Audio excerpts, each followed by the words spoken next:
एक कॉन्फिडेंस की जहाँ तक बात है तो महिंद्रा एंड महिंद्रा पे सबसे पहले और सबसे लंबा, सबसे बड़ा, सबसे ज़्यादा कॉन्फिडेंस अविनाश सर का रहा है। एब्सोल्युटली। मैं कई बार बोलता था, हमेशा पिक ऑफ द डे आते अविनाश सर बोलते महिंद्रा लिए देखिए 1050 हो गया, 700 750। अविनाश जी पहले तो बधाई उसकी। सर अब इस लेवल पर भी राय दीजिए आप महिंद्रा पर। बिल्कुल।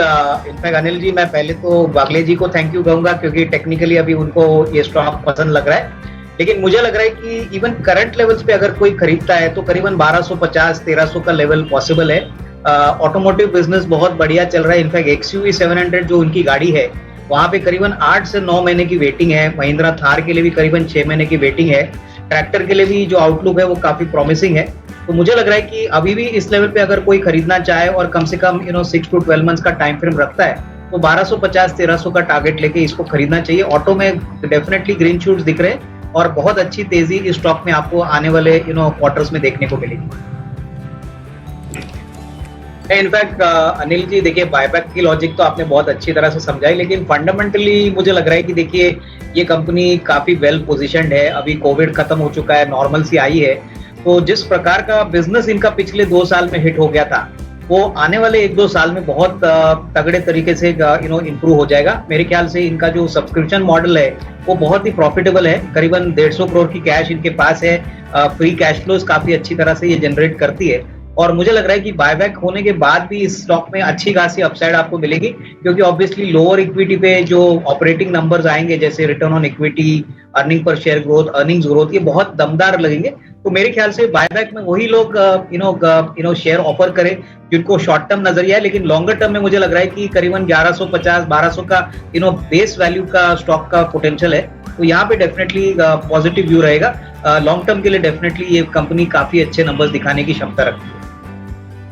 नहीं, इनफैक्ट दीपांशु, मुझे लग रहा है कि बहुत समय के बाद स्ट्राइड्स फार्मा में आपको एक अच्छा अपसाइड देखने को मिल रहा है। मुझे लग रहा है कि कहीं ना कहीं मार्केट्स ये अनुमान लेके चल रही थी कि इनको जो थोड़ी सी दिक्कतें यूएस मार्केट्स में हुई थी वो शायद खत्म हो चुकी है और वैल्यूएशन बहुत अट्रैक्टिव लेवल पे पहुंचा था। तो मेरे ख्याल से आई थिंक डेफिनेटली कुछ न्यूज फ्लो लग रहा है, कोई न्यूज अनाउंसमेंट आने की अपेक्षा है, क्योंकि इतना स्टॉक भाग जाने का कोई ना कोई फंडामेंटल रीजन तो रहेगा ही। तो मेरे ख्याल से जिनके पास है वो होल्ड करे और मेरे ख्याल से जब न्यूज आएगी तभी हमको इसको प्रॉपरली एनालाइज करके देखना पड़ेगा। बट डेफिनेटली ये स्पाइक जो आया है ये कोई फंडामेंटल न्यूज फ्लो का एक सिग्नल दिखा रहा है। तो कंटिन्यू टू होल्ड ऑन और न्यूज फ्लो कंफर्म होने के बाद भी हमको पता चलेगा कि एक्चुअली क्या हुआ है। मार्केट्स अंदाजा लगा रहा है कि 4th क्वार्टर के बाद काफी कंपनीज ने मॉडरेट कमेंट्री और ग्रोथ का फोरकास्ट दिया था, लेकिन एक्सेंचर के नंबर्स के आने के बाद उम्मीद जगा रही है कि बड़ी जो आईटी कंपनीज है, specially TCS, Infosys, HCL tech, यहाँ पे नंबर्स हो सकता है आने वाले सत्र में अच्छे आएंगे। मार्जिन्स के लिए तो मुझे लग रहा है कि देखिए रुपया जिस प्रकार से डेप्रिशिएट हुआ है उसका कहीं ना कहीं इम्पैक्ट तो मार्जिन्स में जरूर आएगा, क्योंकि मुझे लग रहा है कि कम से कम 25-30% या 40% जो रुपया का वीकनिंग का इम्पैक्ट है वो मार्जिन्स में कन्वर्ट हो सकता है। तो कहीं ना कहीं मुझे लग रहा है कि TCS काफी अट्रैक्टिव लेवल पे आया है, इन्फोसिस काफी अट्रैक्टिव लेवल पे है। नंबर्स आने के बाद मुझे लग रहा है कि ज्यादा कॉन्फिडेंस मार्केट को आएगा जब मैनेजमेंट की कमेंट्रीज आएगी, ग्रोथ आउटलुक शेयर किया जाएगा, ऑर्डर विंस की बातें करेंगे। तो ये लेवल पे अगर किसी को इन्वेस्ट करना है तो TCS और इन्फोसिस मुझे लग रहा है काफी अट्रैक्टिव है।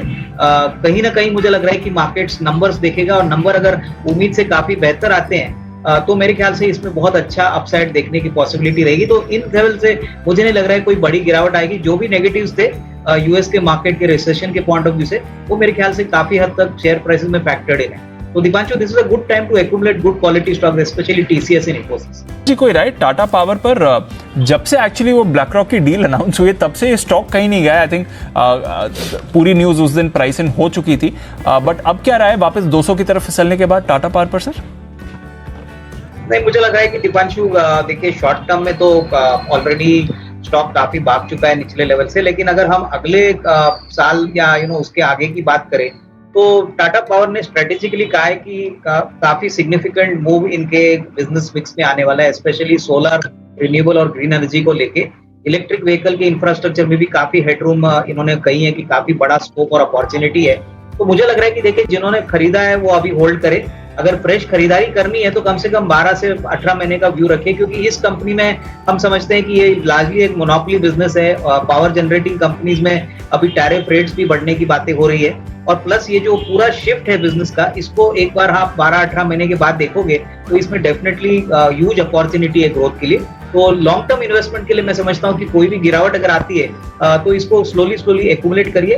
लॉन्ग टर्म पोर्टफोलियो स्टॉक है और अच्छा पैसा बनेगा।